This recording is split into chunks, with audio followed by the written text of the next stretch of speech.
Hello and welcome to Are We There Yet? The podcast looking at the innovations emerging from the workshops, labs and secret test tracks of Hyundai.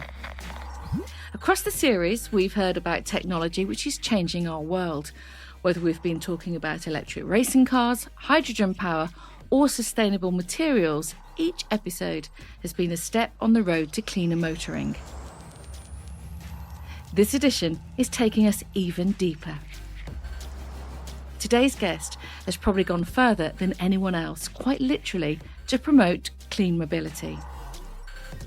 I'm Suzi Perry and this podcast comes to you from Hyundai Motor. I was thinking, what is a sense of adventure? Is it to push yourself beyond your own limit? Because something you may consider to be adventurous, others may be like, meh. How relative is it?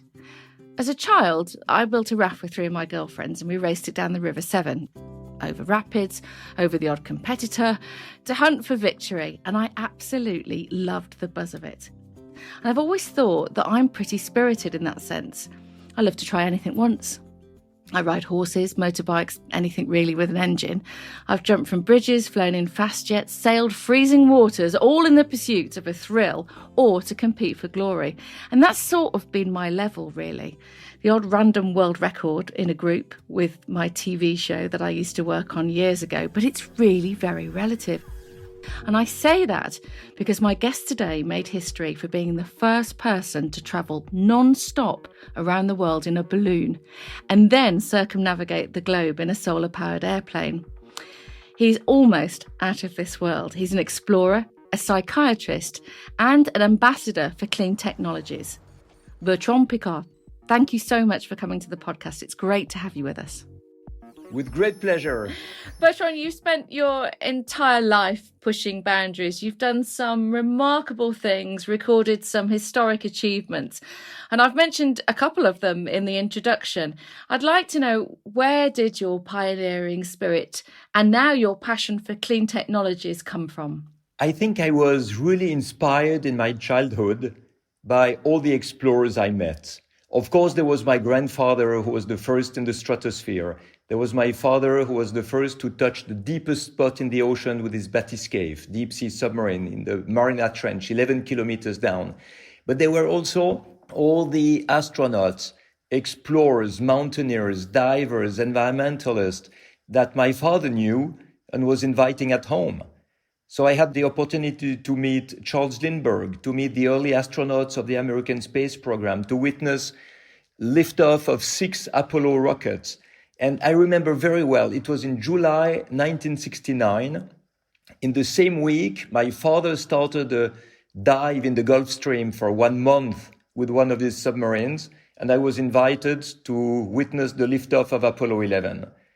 And in that week, I knew I was going to be an explorer. That was the type of life I wanted to have. It must have been incredible to have been surrounded by that kind of company and that kind of essence, really, of humanity. And what was it about adventuring then that really struck with you? Was it a human pushing themselves to the limit, or was it discovery? Was it a combination of all of these things? It was the fact that I was reading all these stories of exploration in newspapers, in books. I was looking at that on TV.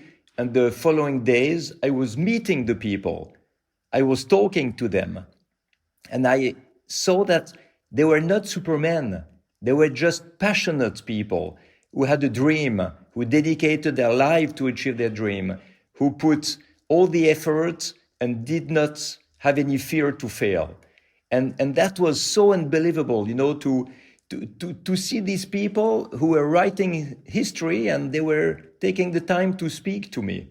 Probably what happened in my mind in these moments is that this experience destroyed completely the gap between the dream and the reality. There was no gap anymore. So of course, it's maybe a bit a naive vision, but nevertheless, it gave me the impression that nothing was impossible anymore. I guess meeting these people, was extraordinary. But how did you start? Was it the hand gliding that you kind of started with?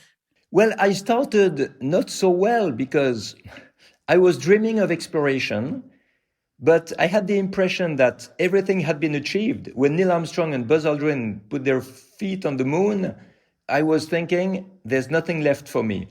And anyway, I was dreaming of being an explorer, and I was afraid to climb in a tree. So it was not a good start for me. And what happened is that, I started to develop in my heart like a compass with a needle that was not showing the north, but showing the unknown, showing what had not yet been accomplished, what was still to be explored. And each time there was something new, I was thinking, I have to try that. And the first time I saw a hang glider flying in the sky in Switzerland when I was 16 years old, I thought, I have to try that. And it will maybe cure me from my fear of height. And it's exactly what happened. In a few years, I went from the boy who was afraid to climb in a tree to the European champion of aerobatic hang gliding. And this is actually what brought me to become a psychiatrist, a psychotherapist, hypnotherapist, to help people to cultivate their inner skills. It brought me to the exploration of the inner world as much as the outer world. And basically, I was curious. I wanted to understand everything. I wanted to do everything. And every opportunity in life, I think I took it to explore it and try to do something with it. Can I ask you about the balloon flight in 1999? I think most people, when they were watching that story unfold, would have had the same thought about the fear of dropping out of the sky. Now, I interview a lot of drivers and riders in Formula One and MotoGP, and they don't think about that until they start to get a little older and they see the walls coming in. And they always say, when you feel and see the fear, it's time to retire. So in terms of the fear factor for you doing that flight in the balloon, was there any? Or did you feel as though you calculated everything that could happen and you managed it in that sense? How did you approach that? So, of course, before the flight, I had the fear of failing. I was thinking, it's my dream. I hope it will work. And I had real big butterflies in the stomach when I arrived on the launch field and I saw the balloon ready to take off, and I just had to climb in the gondola and go. Yes, that was very impressive. But once you are really in the situation, you are just doing what you have to do with it, the fear almost disappears. So, of course, it remains a feeling of respect for what you're doing. You have to be careful. You have to do it well. You have to concentrate. You need to focus on the right things. But fear in itself is like the signal that you are not connected to yourself. Almost 20 days with the balloon, a lot of planning, pre-planning before that. When you actually achieved that dream, that goal, what were you feeling? I was relieved because the balloon flight around the world was 6 years of my life with 2 previous failures. And the first one was a miserable failure. I announced that I would fly around the world in the jet streams, a flight of 3 weeks, breaking all the world records.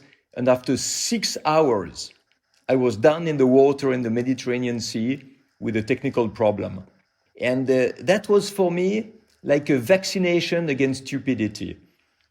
From that moment on, I didn't care so much about what other people would think. So it was an interesting experience. It was not fun. My eldest daughter, she was afraid of going to school. She said, "Daddy, my friends are going to make fun of me because you failed so dramatically." And I told her, it's normal to fail if you try something new. Never anybody had done it before, so you have to try. Don't be afraid of failing. And she was reassured. She went to school and everything went well. The only thing when you fail is you have to try again, but in another way. You each time need to find another technology, another strategy, another solution. And Bertrand, you completed the first global circumnavigation in a solar-powered plane in 2016. Did this idea come after the balloon adventure? Yes, what happened is that at the landing of the Breitling Orbiter 3 balloon, there was 40 kilos of propane left out of the 3.7 tons I had when I took off. It was really tight. I succeeded, but no margin. And at this moment, I thought it's not the sky that is the limit. It's the fuel that is the limit. And I thought, in order to do better, I need to get rid of the fuel. And this is when I started to dream about a solar-powered airplane that would fly with no fuel at all around the world. But of course, from the dream to the success, it took 15 years. It was twice the time that I was thinking it would take. It was at least 4 times more expensive. But, if you take easy goals, you just, everybody will say, okay, great, we'll help you, but it has no value. If you take impossible goals, then you find people to support you who are pioneers, who are very creative, who have a lot of imagination. And the team that came around Solar Impulse was an absolutely fantastic team, and this is why we succeeded. Was that the point that you became very interested in clean technologies? Was that when that really clicked for you at the end of the balloon flight? I was born and raised in a family that was aiming at protecting the environment. When my grandfather went in the stratosphere, one of his goals was to show that it was possible to fly at very high altitude in thinner air above the bad weather, where the fuel consumption of the airplanes would be lower.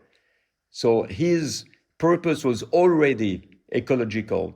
When my father went to the Mariana Trench, his goal was to see if there was life in the deepest trenches, in the time where all the governments wanted to drop their radioactive waste and toxical waste in the bottom of the oceans.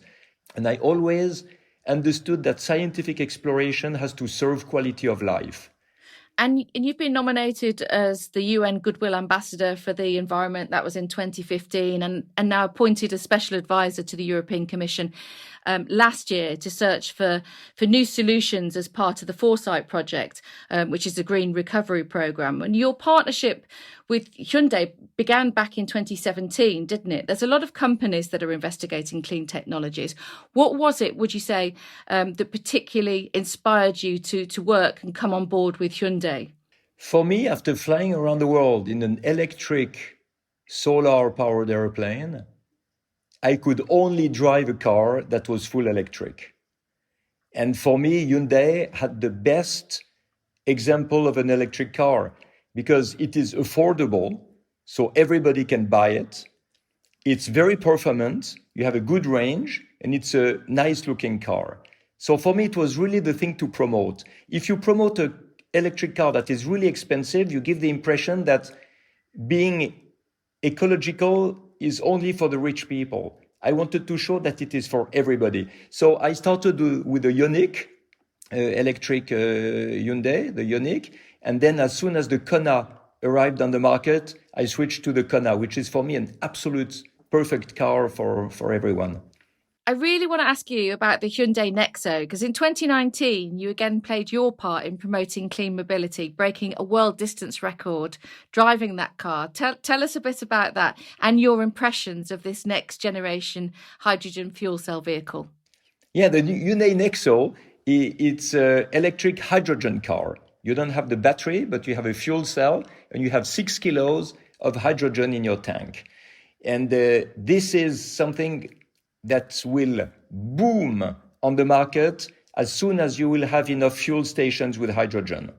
And I thought I have to show that world records can also be made by normal cars, not only prototypes.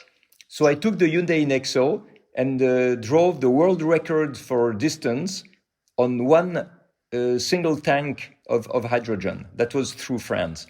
And it was really fun because I was taking politicians, I was taking heads of states, Prince Albert came with me, journalists came with me, and I drove there almost 800 kilometers on a single tank. And that was the world record. And it shows that the hydrogen technology is ready. And now we absolutely need to put enough hydrogen fuel stations everywhere in order to give the wish to people to buy these hydrogen cars. It's quite extraordinary to think that you also had 49 kilometres left in the range at the end of that 778 kilometre journey across France. So still more to come. Absolutely. And you know, what is extraordinary is that there are some countries that are going faster than others in terms of hydrogen. In a lot of countries of Europe, everybody is waiting for the government to take action. But in Switzerland, it started in a private endeavor. And now the first hydrogen trucks have already arrived on the Swiss market. You can see them driving. And this will really open completely the market of hydrogen mobility in Switzerland. And there are no need for subsidies. You see, what is interesting is that people always think the hydrogen is only for the future. Electric mobility is for the future. Batteries are for the future. No, it's now. You can have full electric cars now. You can have hydrogen cars now with distribution of hydrogen. You can have hydrogen trucks.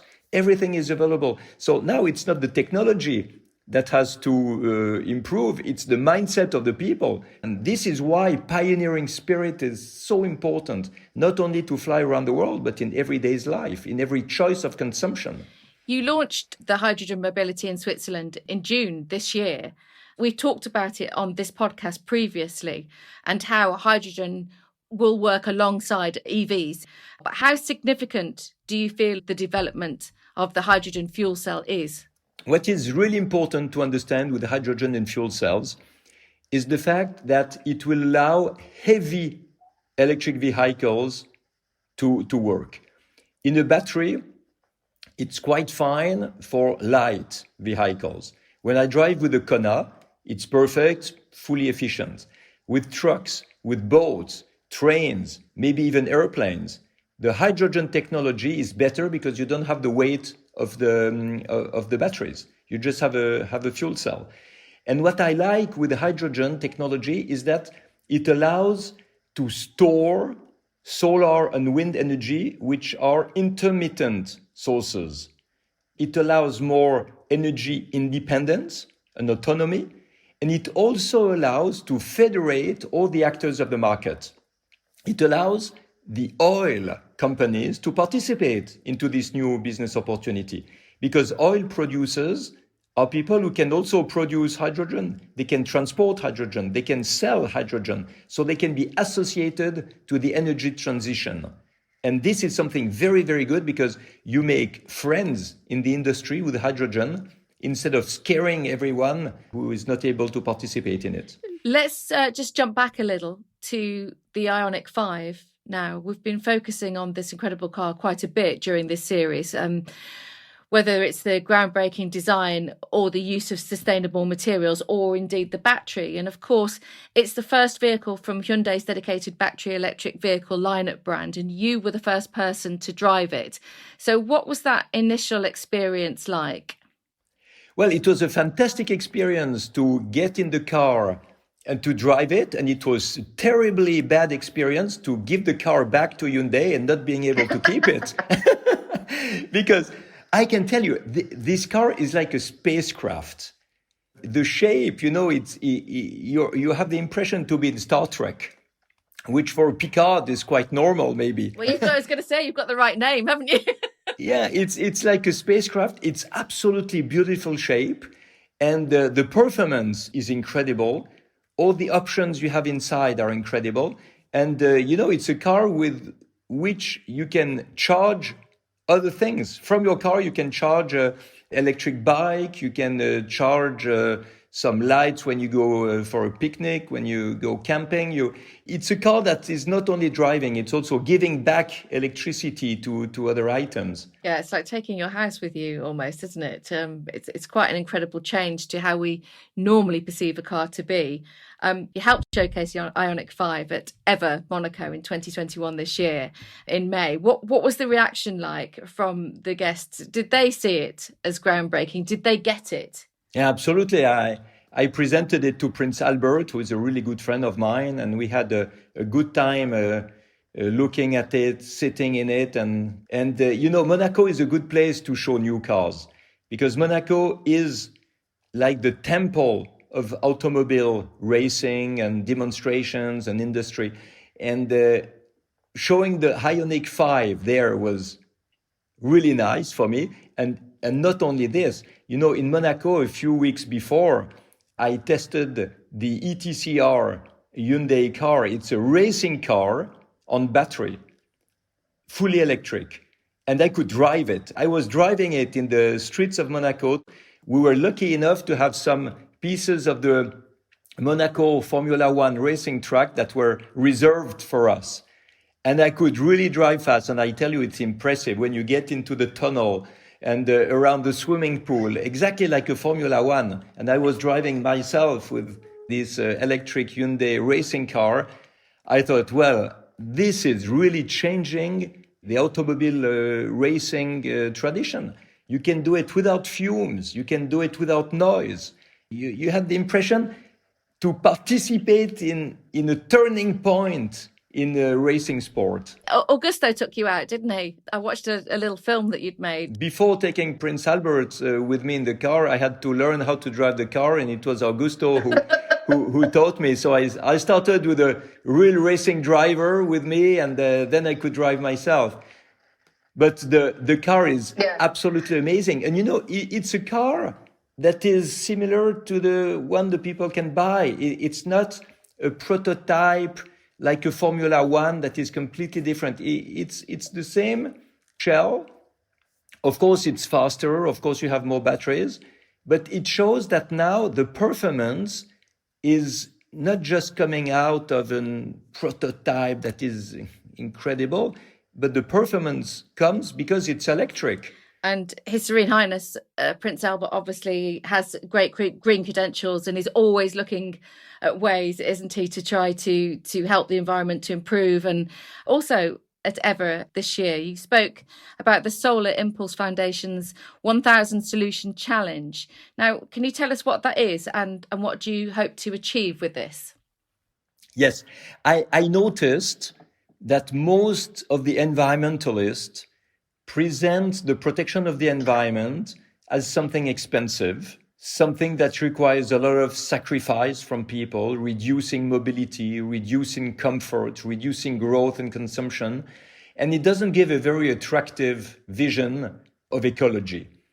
I wanted to give a positive image of ecology. I wanted to show that it is possible to be financially profitable when you protect the environment, to create jobs, to have better business opportunities for the industry. Basically, I wanted to make it attractive for the key decision makers. And the best way to prove that was to show examples. So I launched the challenge of the 1,000 solutions at the Solar Impulse Foundation just after landing in Abu Dhabi with Solar Impulse.